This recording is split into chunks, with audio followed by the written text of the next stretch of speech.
Hello, I'm a wilderness first responder, which means I have the first aid skills to take care of you in the wilderness for up to 72 hours. I wasn't always a kid with a mission to help others.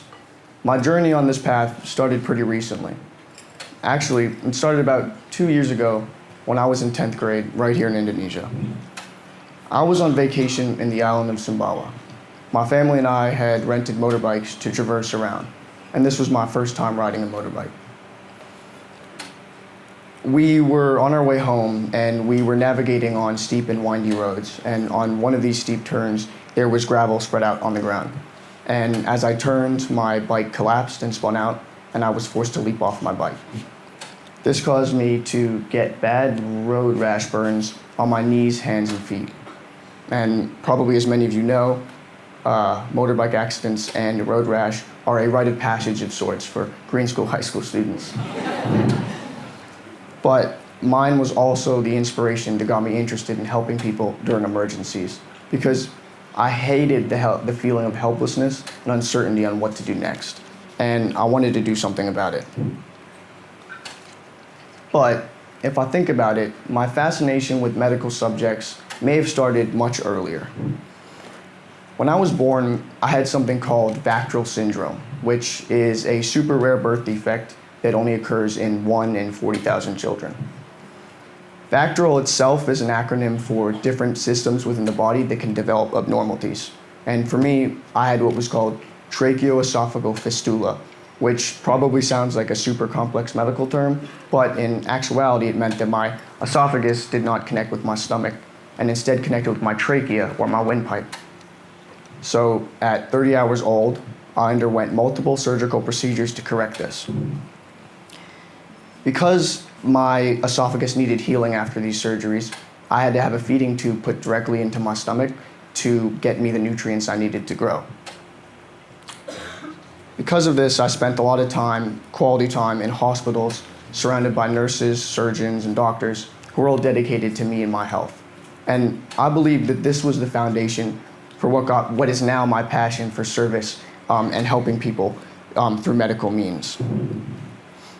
After my motorbike accident in grade 10, I became painfully aware that I had some huge vulnerability issues, and I wanted to do something about it, but I didn't really know what. Then, in the spring of 2018, Village Responder, a local nonprofit organization that was originally started as a 2013 Greenstone project, gave a week-long course here in Bali, or actually in Green School, to students here during trip week. This is when everything clicked together for me. This is when I realized what I wanted to do and what I felt like I needed to do. This course gave me training to identify common medical emergencies such as asthma attacks, heart attacks, or how to treat someone who's overdosed on drugs or alcohol. And I quickly realized that an important aspect of this new gained knowledge was how a group of high school students at the end of their training could go and respond efficiently to a disaster, much like a professional team might in real life.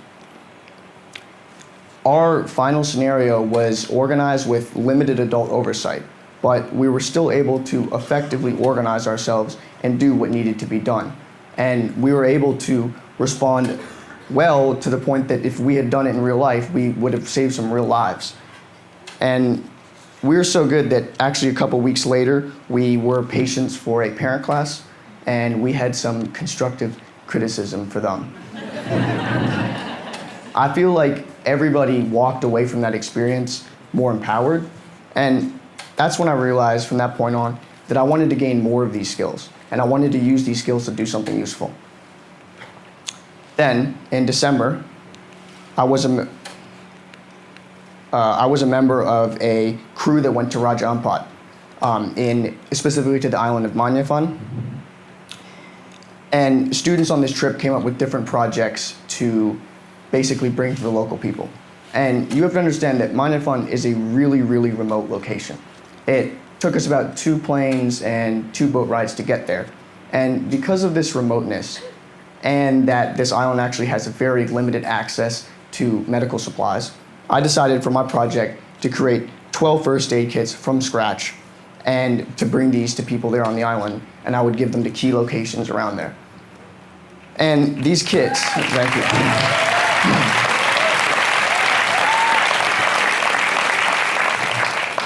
These kits consisted of 2 bags.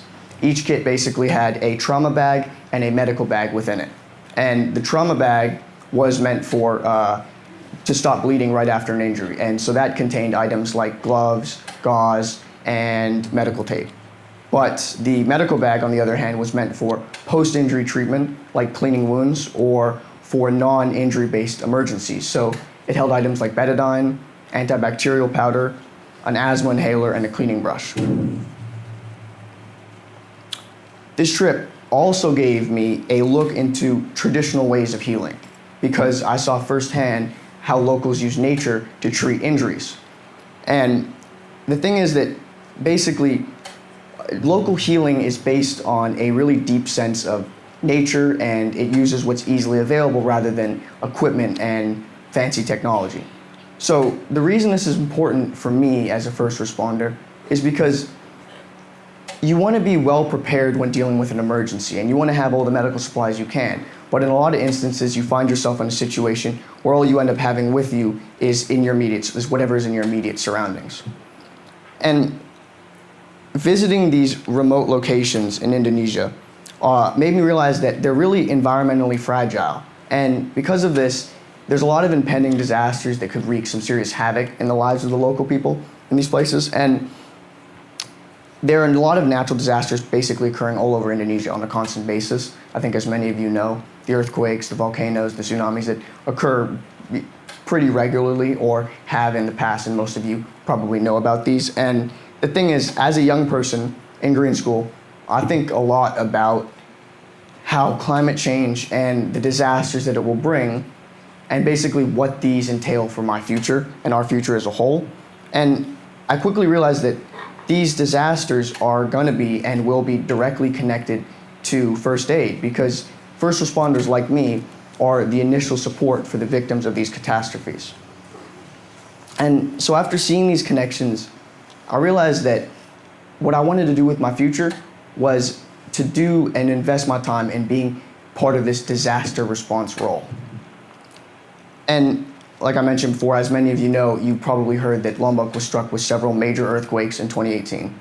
And this year, I had the opportunity to visit a affected area of Lombok for Green School's Trip Week. And this trip, basically, we went there to work with an orphanage that had been severely damaged during the quakes.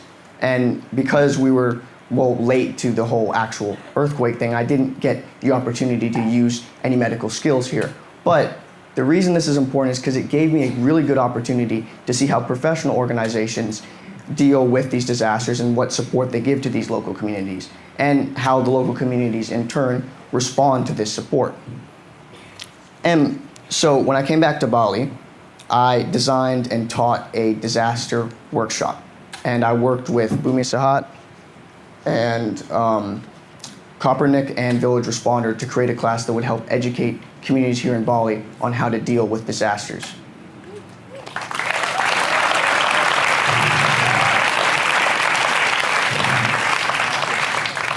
In this class, I talked about possible timelines and events for these disasters, and that meant that I discussed things like when aid would arrive or what to expect in terms of communication access. And the reason I taught these topics was to help educate my students and the people taking this class that basically what the was that to help basically inform them that on how to make an a personal emergency action plan. And another part of this class was to teach people what a go bag is and how to construct one for themselves. So for those of you who don't know what a go bag is, it's basically a bag of items that you keep ready to go for an emergency in order to help you and others. And Erica Carpenter and I developed a list of items that would go into one of these go bags. And then we organized these items into 3 categories: essential items, additional items, and situational items. And the reason this is important is because the essential items was a budget list. It was for folk who perhaps didn't have enough money to invest in a bag, but they still wanted the essential items to basically use during an emergency. And then the two others I mentioned, situational and additional, each expanded on the previous list with items that would make handling a disaster more easy or just more efficient, but like I said, they would add to the overall cost of the bag. An important message that I also wanted to get through with this class was that with a little bit of training and a little bit of knowledge, you could go from being a burden on your community during one of these disasters to a support or asset for your community. And I think that this is an important ethic for us all to basically adopt in the coming years if we're going to survive as individuals and as communities and as a species. My trips around Indonesia made me realize that with a little bit more training, I'd be a much better responder. And so this spring, I committed to a 80-hour wilderness first aid course, which is the same certification that wilderness guides hold. This class basically...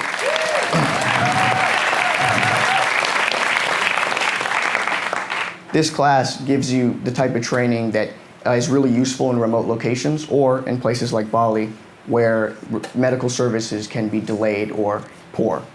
And ever since I heard of this class, I had wanted to take it. So the opportunity came up when Village Responder offered one here at Green School, and it was taught by Dylan Carpenter, a previous Green School graduate. And this class built on a lot of the basics and reinforced a lot of the things I had learned in my 11th grade advanced first aid course, but it went a hell of a lot deeper into things like injury treatment, so how to deal with things like compound fractures. And it also taught way more advanced patient care, like how to deal with a patient over a 72-hour period. I was able to pass the class, and I am now a certified international first responder.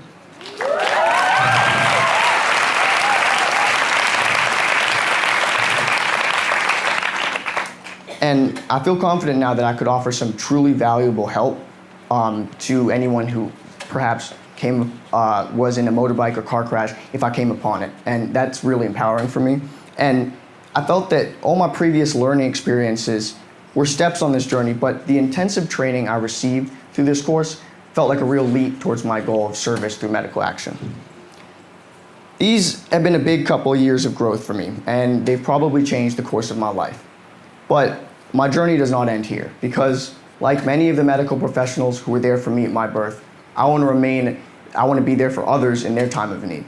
So this summer, I enrolled in a 10-month service program that is partnered with the United States' Federal Emergency Management Agency, otherwise known as FEMA. I also plan on getting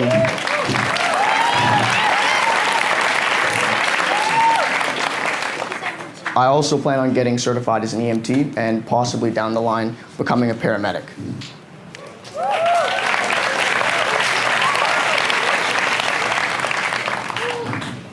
Although I'm just 18, I consider myself pretty well traveled. And one of the things I've learned being out in the world is that you need to learn how to take care of yourself, because even the smallest amount of information on the subject is a huge benefit for you, your family, and your community living in this country, in this part of the world, and as people who are fighting climate change. Oops, these are all out of order.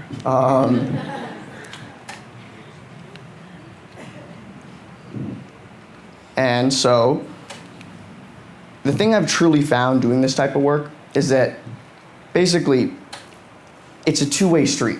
By assisting other people with their medical needs, or by educating them to become more self-reliant, I in turn have increased my own security and self-empowered myself. So this is really good, because the feeling that I have some way to take action and respond to what is likely coming has calmed some of my personal fear and anxiety that I think many of us graduates feel stepping into this very uncertain future. Thank you.